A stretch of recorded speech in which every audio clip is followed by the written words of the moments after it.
Good morning, Amy. Still a lot of work to be done. You know, just last week when my photographer and I were heading over the Sanibel Causeway covering 1 year from Hurricane Ian, we could see that there was some delays and backed up traffic heading to and from the causeway. We'll show you what it looks like here this morning with the ongoing construction throughout this area. You could see that there's not too much of traffic, but that the cars are going a bit slower than usual as they're getting on to the causeway here.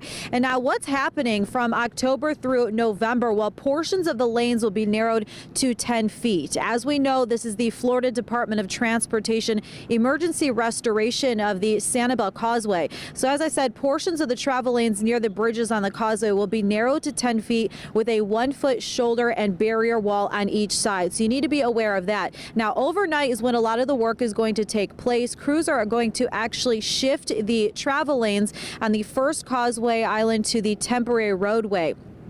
So if you're making your way over here, just expect more delays during the overnight hours. Now, this shift is necessary for crews because we're being told that's when they're going to raise the elevation of the existing road approximately 2 feet. Now, during the morning hours, 6:30 to 11, those leaving Sanibel should expect eastbound McGregor Boulevard to be reduced to 1 lane. So that lane is going to be closed because they are going to have those concrete delivery trucks arriving to the project. Now, some other hours to pay attention to: crews anticipate opening all lanes between the hours of 7 to 9 a.m. as well as 3 to 5 p.m.